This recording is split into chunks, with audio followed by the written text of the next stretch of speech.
Hallo und herzlich willkommen zu diesem neuen Video aus der Mutig Leben Serie. Mein Name ist Barbara Fischer-Reinecke und ich bin deine ganz persönliche Ermutigungsmeisterin. Ich zeige dir in dieser Videoreihe viele Wege zu einem Ziel, nämlich zum Ziel mutiger, das heißt selbstbewusster, zufriedener, authentischer und damit am Ende glücklicher zu leben. Gleich zu Anfang möchte ich hier eine kleine Bitte an dich richten. Wenn du irgendwas aus diesen bisherigen Videos oder auch nur aus diesem heutigen Video herausziehen kannst, dann gib mir bitte einen Daumen nach oben. Vielleicht magst du diesen Kanal sogar abonnieren. Das hilft nicht nur mir, sondern auch vielen anderen. Denn dann zeigt der Algorithmus von YouTube dieses Video auch Menschen, die ebenfalls Interesse an diesen Themen gezeigt haben. Danke schon mal dafür.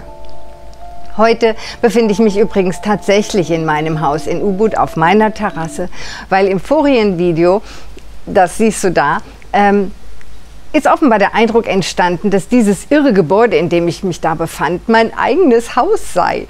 Ich weiß nicht mal, ob ich das gut fände. Nein, nein, nein. Das war also Park, ein Freizeitzentrum der ganz besonderen Art, das ich da aufgesucht hatte. Mein Häuschen nimmt sich da etwas bescheidener aus. Aber ich liebe es trotzdem oder gerade deswegen. So, jetzt aber zu unserem heutigen Thema. Heute Vormittag bin ich in einem Online-Coaching mit einem Klienten auf diese Sache mal wieder gestupst worden, die ich jetzt gleich gerne mit dir teilen möchte. Mir ist nämlich wieder in Erinnerung gebracht worden, wie viele Menschen eine sehr ungünstige sprachliche Angewohnheit haben, die sie in einer ebenfalls ungünstigen Wahrnehmungshaltung gefangen hält. Wovon spreche ich hier?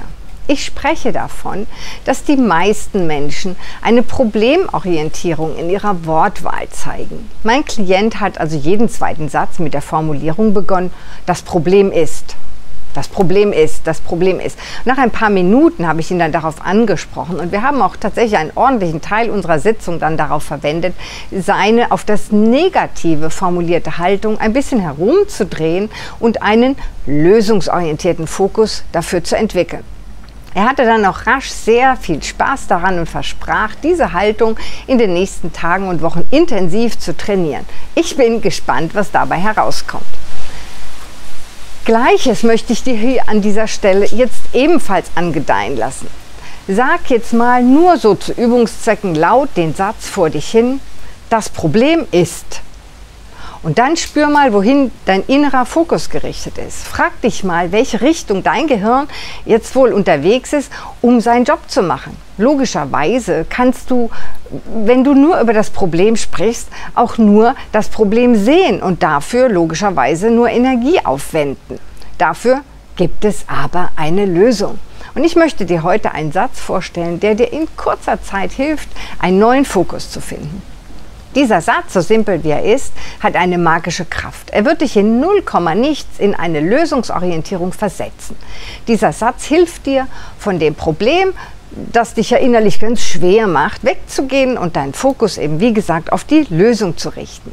Vielleicht erinnerst du dich im vorigen Video mit dem Titel Sich nie wieder Sorgen machen, ich habe es da oben verlinkt, dass ich das schon einmal kurz angerissen habe und versprochen habe, dazu ein ausführliches Video zu machen. Et voilà, hier ist es. Dieser Satz heißt: Was kann ich jetzt tun? Lass das mal kurz sacken. 5 Wörter, die du als 5 Fragen formulieren kannst, die dich am Ende komplett umdrehen werden. Weil dein Geist in diesem Moment sagt: Ja, genau, was kann ich denn tun? Denn dein Geist, das ist ja dein denkender Assistent, bewegt sich immer in die Richtung, die du ihm vorgibst.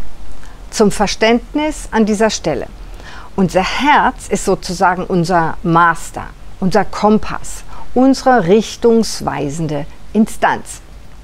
Unser Kopf dagegen ist der Servant, der Slave. Also, der Kopf ist also das ausführende Organ. Er ist eigentlich im Grunde genommen unser Diener. Und so sollten wir ihn auch einsetzen. Denn der Kopf ist ausgesprochen gut darin geeignet und dafür geeignet, um sogenannte W-Fragen zu beantworten. Also etwa Fragen wie, wann, was, wer, wo. Die Frage, warum, stellst du besser nicht so oft. Wenn du deinen Kopf also fragst, was kann ich jetzt tun, dann rennt dein Kopf los und sucht Lösungen für die Frage, was. Und diese 5 Wörter aus dieser Frage, was kann ich jetzt tun, symbolisiere ich immer mit der Hand. Denn es gibt wie 5 Fragen, so wie es 5 Fragen gibt, gibt es auf diese Frage immer 5 Antworten. Es gibt aus jeder Situation, behaupte ich, mindestens 5 Lösungswege. Niemand sagt, dass du die alle mögen musst. Aber es gibt eben diese 5 Lösungen und diese Wege. Und das wird deinem Gehirn sofort helfen, aus dem Stress, in das es da geraten ist, aus dieser Problemfalle herauszufinden. Am besten zeichnest du dir dafür auf ein Blatt Papier 5 Pfeile, die von einem Zentrum in 5 verschiedene Richtungen zeigen. Also ähnlich wie die Finger an meiner Hand, strahlenförmig in verschiedene Richtungen weisen. Also schreib 5 mögliche Lösungen für deine aktuelle Herausforderung auf dieses Blatt Papier. Also an diese 5 Pfeile dran. Selbst wenn du diese Möglichkeiten, wahrscheinlich wirst du eine Weile brauchen, die erstmal zu finden, aber selbst wenn du diese Möglichkeiten, diese Lösungswege nicht wirklich magst, also das ist nicht erforderlich, aber danach sollst du dann diese Lösungen mit Schulnoten bewerten und so wirst du dann rasch merken, wo dein Favorit liegt. Diese Favoritenlösung kannst du dann ja mal in einem ersten Schritt umsetzen und beobachten, wie es dann mit deinem sogenannten Problem weitergeht. Dies ist ein Ansatz, mit diesen 5 Wörtern aus dieser Frage umzugehen. Jetzt kommen wir aber zur eigentlichen Magie dieser Frage, die genau genommen aus 5 einzelnen Fragen besteht. Nämlich, nochmal ganz deutlich, was kann ich jetzt tun? Der Trick besteht also darin, diesen Satz 5-mal zu sagen, diese Frage 5-mal zu stellen, jeweils mit einer anderen Betonung. Zuerst fragst du dich, was kann ich jetzt tun? Du schickst dein Gehirn also auf die Suche in Richtung eines Was. Du willst wissen, was genau kannst du jetzt tun? Und wen würde es wundern? Es wird zurückkommen, also dein Gehirn, dein Kopf wird zurückkommen mit einer Antwort auf die Frage, was genau? Als nächstes stellst du dann die Frage etwas anders. Du betonst mehr, was kann ich jetzt tun? Dabei wirst du dann schnell merken, dass du die Dinge, die du gar nicht tun kannst, auch gar nicht in Erwägung zu ziehen brauchst. Also da gar keine Energie hineinzugeben brauchst. Ein Beispiel. Das Wetter ist schlecht und du ärgerst dich darüber. Das ist immer mein Lieblingsbeispiel, das Wetter. Aber es ist ja klar, dass du das Wetter nicht ändern kannst. Auch dabei kannst du jetzt mal beobachten, welche Verrenkungen dein Gehirn machen wird. Aber schließlich wird es doch mit Lösungen und Antworten aufkreuzen. Beim 3. Mal sagst du diesen Satz dann so: Was kann ich jetzt tun? Du möchtest vielleicht, dass dein Partner sich anders verhält oder du möchtest, dass deine Kinder nicht so nerven. Aber hier wirst du jetzt sehen, dass du all das gar nicht bewirken kannst. Dass du nur in deinem eigenen Machtbereich schauen kannst, was du ändern kannst.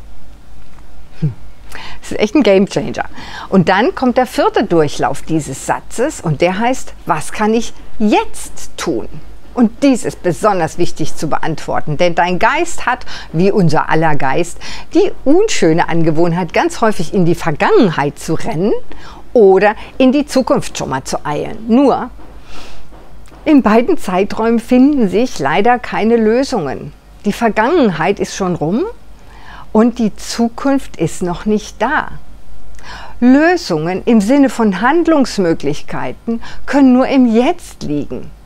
Du kannst heute zwar ganz viel dafür tun, um deine Zukunft möglichst positiv zu gestalten, indem du heute richtig handelst, und du kannst auch heute ganz viel dafür tun, dass du deine Vergangenheit möglichst positiv sehen kannst, aber handeln, wie gesagt, kannst du immer nur im Jetzt. Also jetzt und jetzt und jetzt. Und genau das, nämlich das Handeln im Hier und Jetzt, wird durch die 5. Runde unserer Frage nochmal verstärkt. Nämlich, was kann ich jetzt tun? Es geht also nicht ums Denken, ums Problematisieren, ums Stillsitzen, ums Grollen, ums Schmollen. Es geht darum, jetzt etwas zu tun. Also geh in die Aktion. Geh ins Handeln. Und wenn du tun, jetzt kommt ein Witz, einzeln buchstabierst, dann heißt das TUN, Tag und Nacht. Also das heißt nicht einfach einmal tun, sondern tu etwas fortgesetzt, damit es die richtige Richtung erhält. Und noch besser wird es, wenn du tun rückwärts buchstabierst. Dann heißt es nämlich NUT für nicht unnötig trödeln. Und das fordert dich auf, wirklich loszulegen mit dem Handeln und nicht aufzuschieben oder schöne Pläne zu machen. Das können wir alle ganz toll. Wenn du willst, dass dieser wichtige Satz, das kann echt ein Gamechanger sein, in deinem Leben wirklich seine Magie entfaltet, dann empfehle ich dir, ihn auf ein Post-it zu schreiben oder auf einen schönen Zettel und ihn irgendwo in deinem Blickfeld aufzuhängen. Vielleicht schreibst du sogar mehrere Post-its und klebst die an verschiedene Stellen. Du kannst ja einen in die Küche hängen und einen an deinen PC und einen in deinen Geldbeutel stecken. Das wird dich dabei unterstützen, immer lösungsorientiert zu denken und dir somit viele Dramaschleifen und Problemrunden ersparen. Bleib dran mit dem Üben, denn Übung macht ja bekanntlich den Meister, genau. Ich nenne diesen Satz nicht ohne Grund einen Gamechanger, denn in deinem Kopf wird es Brrr machen und du bist schlagartig in einer anderen Richtung unterwegs. Statt dich also immer tiefer in dein Problemloch hinein zu vergraben, wirst du den Kopf heben und auf der Suche nach Lösungen fündig werden. Kreativ Lösungen finden, experimentieren. Ja, klar, man kann auch mal auf die Nase fallen, aber das ist letztlich doch egal. Aufstehen, weitermachen. Es gibt eine Redewendung, die besagt, wenn du in einem Loch steckst, hör vor allem auf zu graben. Das habe ich in dem Video Steckst du fest auch noch mal intensiver bearbeitet. Wenn du diesen Satz, den du heute in diesem Video gelernt hast, anwendest, der hilft dir ganz schnell aus deinem Problemloch heraus. Glaub mir. Aber unbedingt, vor allen Dingen, probier es selber aus. Ich wünsche dir heute einen wunderbaren Tag und schicke dir ganz viel gute Lösungsenergie über den Äther. Gib diesen Tipp gerne auch an andere weiter. Die Welt kann mehr Menschen gebrauchen, die sich die Frage stellen, was kann ich jetzt tun? Ich wünsche dir von Herzen alles Liebe und alles Gute. Lern weiterhin auf deinem Weg zu bleiben, mutig leben zu lernen. Deine Barbara Fischer-Reinecke von Mutig Leben. Ciao, ciao. Bye, bye. Hab's gut.